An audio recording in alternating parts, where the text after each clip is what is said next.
नमस्कार, आप देख रहे हैं live Bihar news network. Bihar news की टीम पहुंच चुकी है बेगूसराय जिला के लहरौरा पंचायत में और जानने की कोशिश की मुखिया कार्यवाहक डॉक्टर अंसारी से कि पंचायत में किस तरीके से विकास कार्य हो रहे हैं। आपको बता दें कि यहाँ की वर्तमान मुखिया महजबी बेगम है। मुखिया जी, सबसे पहले स्वागत है आपका हमारे चैनल पर बिहार न्यूज पर। आप लोग का भी मैं अपने पंचायत में अभिनंदन करता हूँ, स्वागत करता हूँ। सबसे पहले जानना चाहेंगे सर, आपके पंचायत में नल जल की क्या स्थिति है, क्या चल रही है? नल जल की स्थिति बहुत बुरी है। हम लोग जब 2021 में जीते तो यहाँ हमने पता किया तो पता चला कि जो जहाँ खराब पड़ा हुआ है। एक दो वार्ड में तो अब तक पैसा पेमेंट कर दिया पिछले मुखिया ने, लेकिन अब तक उसको लगाया नहीं किसी ने, और शिकायत करने पर भी कहीं कोई सुनवाई नहीं हो रही। यानी पीएचडी का अधिकारी आपका शिकायत नहीं सुनते?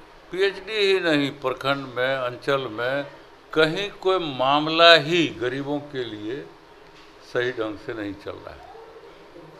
सिर्फ ये नल जल ही नहीं, जैसे देखिए आवास का मामला है, अभी तक नहीं आया, जबकि बीच में अखबारों में दिया गया कि साहब इतने लाख, इतना फलां, और फिर वो जो है आवास प्लस योजना को जोड़ा जाएगा, लेकिन कहीं कुछ नहीं। बिजली की हालत भी बहुत बुरी है। यानी प्रधानमंत्री आवास योजना के तहत लाभुक कोई नहीं? लाभुक यहाँ लगभग 1000 हैं जी, और आया है मात्र 27 को आवास। तो बताइए क्या हश्र हो गए। मुख्यमंत्री आवास योजना के तहत वही मुख्यमंत्री आवास योजना हुआ या पिछड़ा अति पिछड़ा के मामले में जो कहा जाता था, सब जाति गणना के आधार पर अब काफ़ी पिछड़ी जाति को, अति पिछड़ी जाति को लाभ मिलेगा।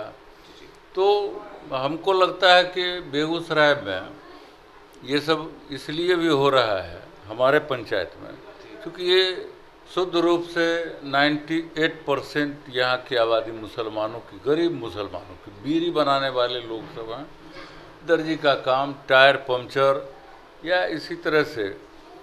और इनके प्रशासन में, इनकी तो छोड़ दीजिए, हम लोग की भी वो पहुँच नहीं है, क्योंकि जो देश में लोकतंत्रीय व्यवस्था है उसमें जो सम्मानित जनप्रतिनिधि हैं, जैसे यहाँ अभी तक आपको बता दें कि 2010 के बाद जो डॉक्टर मुनाजिर हसन साहब गए, तो अभी तक ये ज़िला जो है सरकार रही हमारे आदरणीय नेता नीतीश कुमार जी का, लेकिन यहाँ एक भी कोई वैलिड मतलब मुसलमानों का जनप्रतिनिधि नहीं है जिसको हम लोग जा कर के कुछ अपनी शिकायत रखें।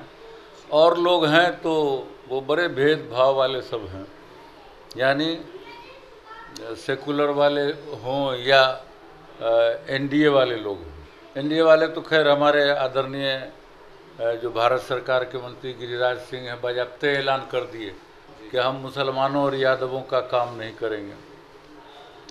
तो ऐसे में इस पंचायत की हम लोगों ने कई आवेदन भी दिए हैं, प्रखंड में दिया है, अनुमंडल में दिया है, और जिला पदाधिकारी महोदय को दिया कि इस पंचायत को समस्याग्रस्त घोषित किया जाए। यहाँ राशन कार्ड भी लोगों को नहीं था पहले, गरीब लोग हैं, और इनके राशन कार्ड बनाने की, इनके बच्चों के, छूटे हुए बच्चों के नाम जोड़ने की ऐसी जटिल प्रक्रिया बनाया हुआ है प्रखंड और अनुमंडल प्रशासन के वर्षों से हमारे आम लोगों की शिकायत है कि मुखिया जी हमारा राशन कार्ड नहीं बन रहा है।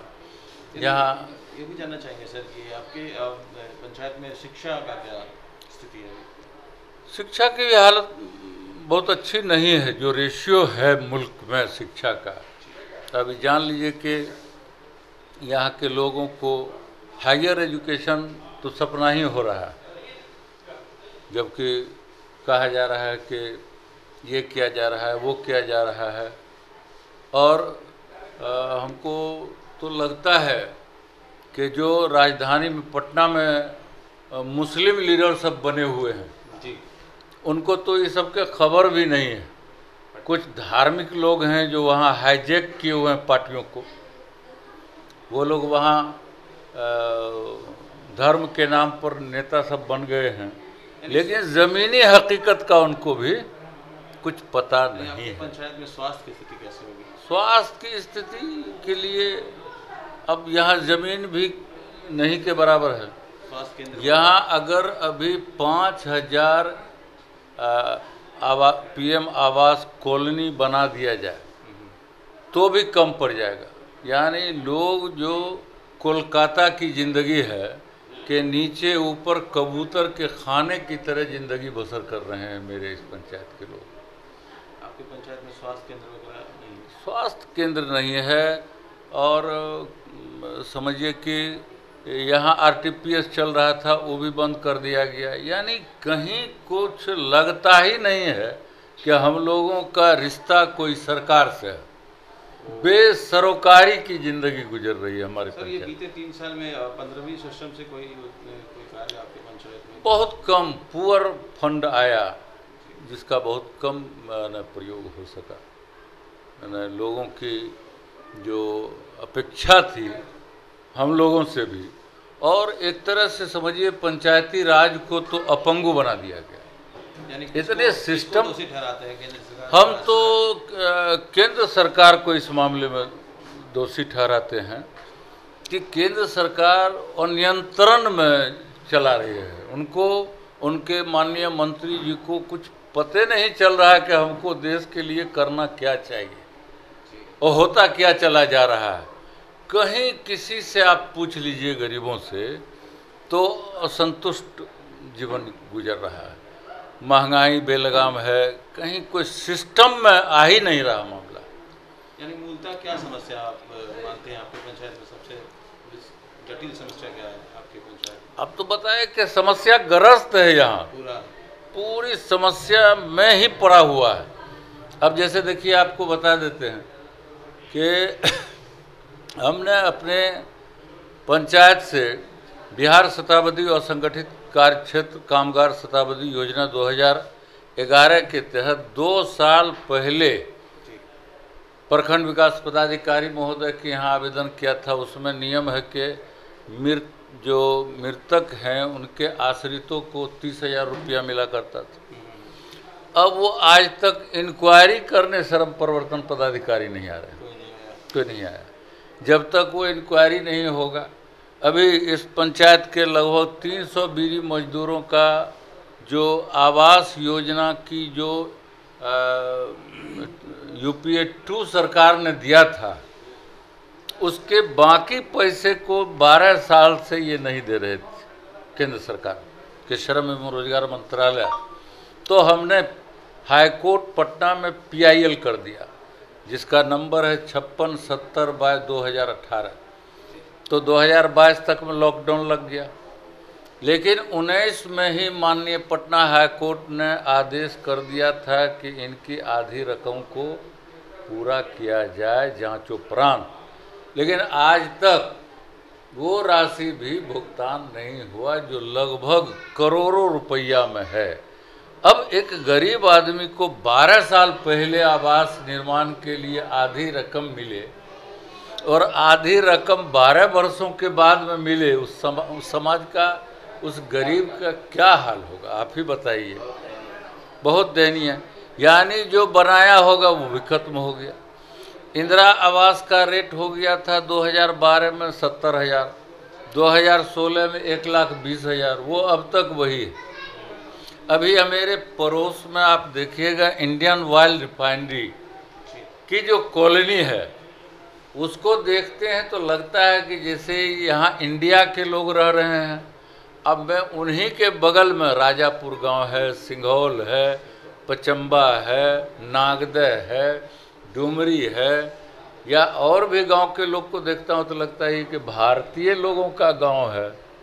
क्या सुविधा, रहने सहने की, रोटी कपड़ा मकान की जो ये डिमांड की गई थी, मांग की गई थी सरकारों से, तो इसी दिन के लिए कि एक ही मुल्क में 2 तरह की व्यवस्था हो।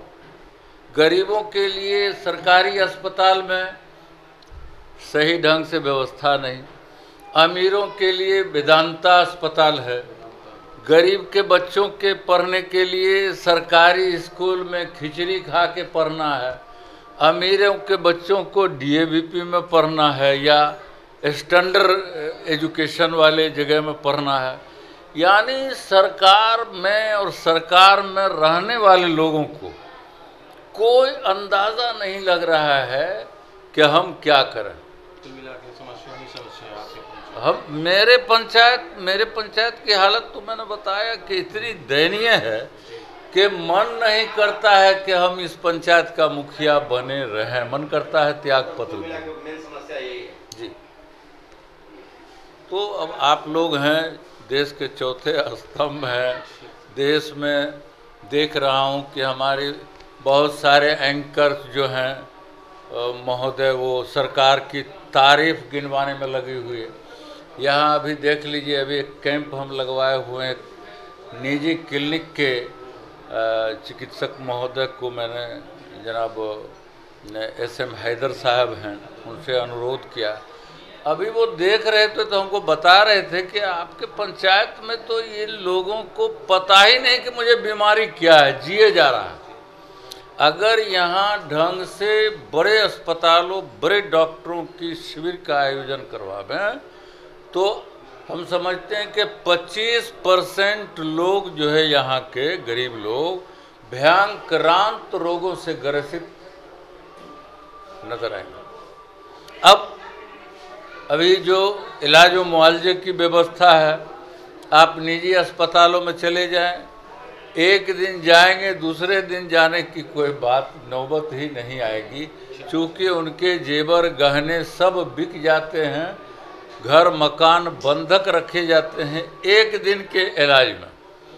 सरकारी अस्पताल, सरकारी स्कूल और सरकारी व्यवस्था को, सरकार को, दोनों सरकारों को, अच्छा हम लोग के लिए और विडम्बना है, हम जदयू के यहाँ जिला में नेता भी माने जाते हैं और बहुत सक्रिय काम करता हूँ, और अपने आदरणीय नेताजी को मैं अगर कहीं कुछ शिकायत लिख देता हूँ तो पूरी पार्टी के नेता हमसे नाराज भी हो जाते हैं। यानी उनका जो है मानना है कि साहब सरकार कुछ करे नहीं करे।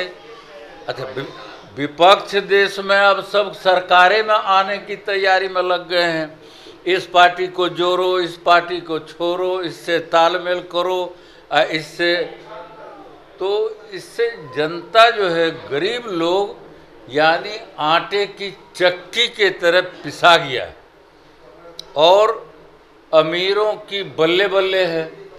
जो पूंजीपति लोग हैं, अब हाथ के बने हुए सामान तो देश में कम बिकने लगे हैं, तो जाहिर सी बात है देश और विदेशों की बड़ी बड़ी फैक्ट्रियों के मालिक यहाँ जो है हमारे देश से कमा के रूस, जापान, चाइना को भेज रहा है और मेरे मुल्क के लोग बेरोजगार हो रहे हैं।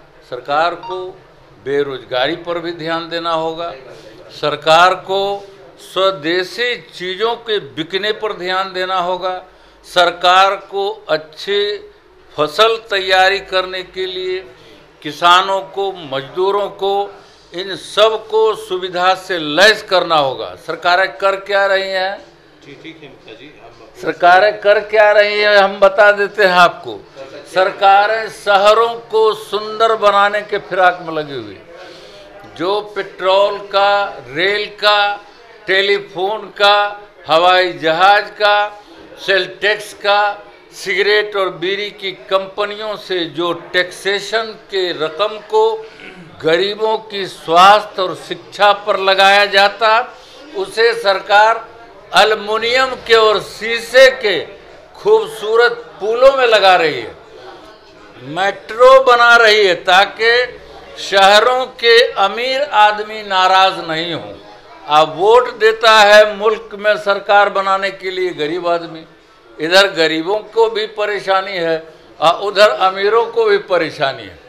कुल मिलाकर के ये जान लीजिए कि बिहार के अंदर अब तक मजदूरों का पलायन नहीं रुका। आज भी पंजाब में, चेन्नई में, कोलकाता में पशु के खटालों में लोग काम कर रहे हैं इसकी चिंता किसी को नहीं है। बस एक चिंता है कि मेरे और मेरे परिवार के लोग एमपी हो जाए, एमएलए हो जाए, माननीय मंत्री हो जाए, आयोग के चेयरमैन हो जाए, बोर्ड के अध्यक्ष हो जाए, और हम खाएं मलाई या गरीब खाए बलाई। उम्मीद करते हैं मुखिया जी ये सब बातें आगे पहुंचे और आपके पंचायत हम आपके चैनल से तो कोशिश कर रहे हैं जी। कि सरकार की आंख खुले और उनके कानों तक इन गरीबों की आवाज़ पहुंचे। बहुत बहुत धन्यवाद।